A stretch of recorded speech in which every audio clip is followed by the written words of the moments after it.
Hello everyone, मैं विनोद स्वरूप, आपका language coach. New way of learning, easiest way of learning के आज के इस वीडियो में आपका स्वागत करता हूं। हम सिंथेसिस लेसन को डिस्कस कर रहे थे, जिसमें सिंपल सेंटेंस, कंपाउंड सेंटेंस हमने पूरे कंप्लीट कर लिए थे। और अब हम कॉम्प्लेक्स सेंटेंसेस को डिस्कस कर रहे हैं, जिसमें एडजेक्टिव क्लॉज हम कर चुके हैं डिस्कस, और आज हम करेंगे number 2, noun clause. Let's see noun clause क्या होता है। The clause which is use as a noun और at the place of a noun is called noun clause. जो नाउन की तरह यूज़ हो या नाउन की जगह यूज़ हो, उस क्लॉज को हम नाउन क्लॉज कहते हैं। जैसे एग्जाम्पल देख लीजिए, इसमें लिखा है it is clear he will come.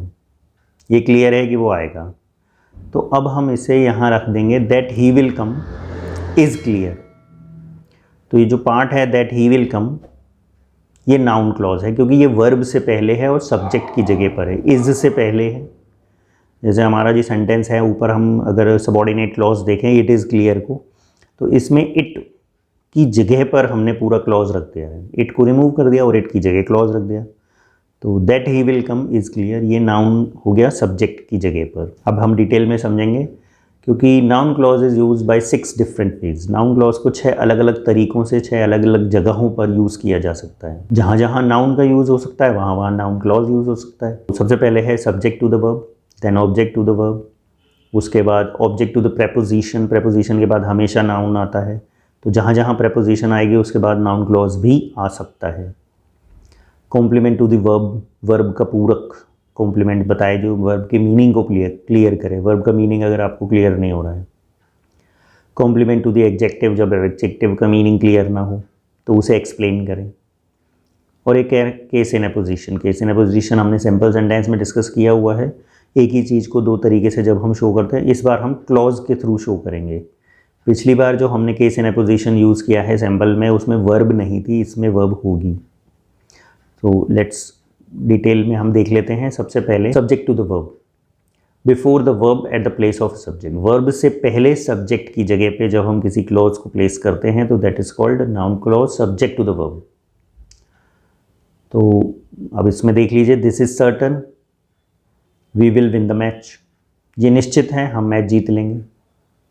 तो अब इसमें दिस अपने आप को क्लियर नहीं कर पा रहा है, तो subject to the verb, verb से पहले, इज से पहले हम दिस की जगह पर क्लॉज को फिट कर देंगे। That we will win the match is certain. Subject की जगह पे ये क्लॉज हमने यूज़ कर दिया। ठीक है। नेक्स्ट आता है object to the verb. Verb के बाद ऑब्जेक्ट भी नाउन होता है, तो वहाँ भी हम नाउन क्लॉज का यूज़ कर सकते हैं। जैसे after the verb at the place of object, all knew it he will come. अब यहाँ इट जो है वो अपना मीनिंग क्लियर नहीं कर रहा, तो इट की जगह हम क्लॉज यूज़ करेंगे, all knew that he will come. तो न्यू है वर्ब, और वर्ब के बाद दैट ही विल कम जो है ऑब्जेक्ट की जगह पर हमने क्लॉज रख दिया।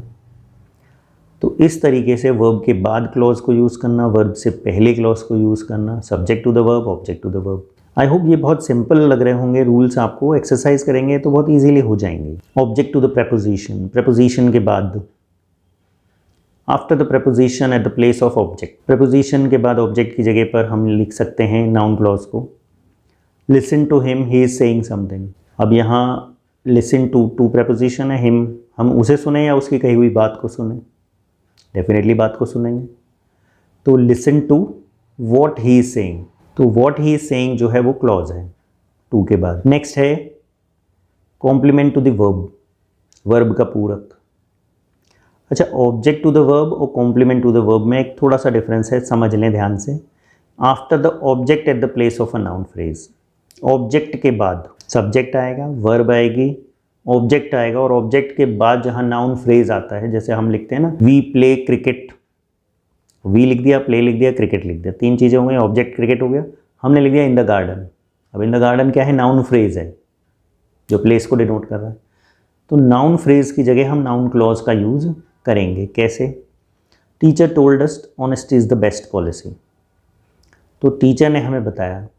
अब यहाँ वर्ब अपना मीनिंग क्लियर नहीं कर पा रही, टोल्ड क्या बताया, तो कॉम्प्लीमेंट टू द वर्ब के मीनिंग को क्लियर करेगा कि क्या बताया। तो टीचर टोल्ड अस, ऑब्जेक्ट अस हो गया, that honesty is the best policy. तो यहाँ पर ये जो that honesty is the best policy है, ये कॉम्प्लीमेंट टू दी वर्ब है जो टोल्ड के मीनिंग को क्लियर कर रही है। आई होप ये रूल क्लियर हो गया होगा आपको। नेक्स्ट है complement to the adjective. Complement to the adjective में क्या है, after the adjective to explain it, adjective को एक्सप्लेन करने के लिए हम कॉम्प्लीमेंट का यूज़ करते हैं। जैसे it is certain he will pass, तो हम इसे यूँ भी बना सकते हैं that he will pass is certain, ये तो बन ही सकता है सब्जेक्ट की जगह पर हम यूज़ करके, बट यहाँ बनाएंगे क्या, it is certain that he will pass. Certain adjective है और उसके मीनिंग को क्लियर करने के लिए हमने कॉम्प्लीमेंट टू द एडजेक्टिव की तरह इसे प्लेस कर दिया पीछे। आगे भी कर सकते हैं, वो सब्जेक्ट टू द वर्ब हो जाएगा। लास्ट है ये case in apposition. After the noun to explain it, noun के बाद नाउन को एक्सप्लेन करने के लिए, जैसे it is the news he passed it was true, ये खबर है कि वो पास हो गया और ये सच है। अब वो पास हो गया जो है ये क्या चीज़ है, ये न्यूज़ ही तो है। न्यूज़ क्या है, उसका पास होना, तो ये हम डिस्कस करेंगे। देखिए the news that he passed, अब दैट ही पास्ड क्या है, न्यूज़, और न्यूज़ क्या है, that he passed. Case in position हो गया और इसमें वर्ब भी आ रही है पास्ड, तो the news that he passed was true. तो क्लॉज को हम केस इन पोजीशन की जगह भी प्लेस कर सकते हैं। तो ये 6 रूल हैं जिनके थ्रू हम नाउन क्लॉज को यूज़ कर सकते हैं।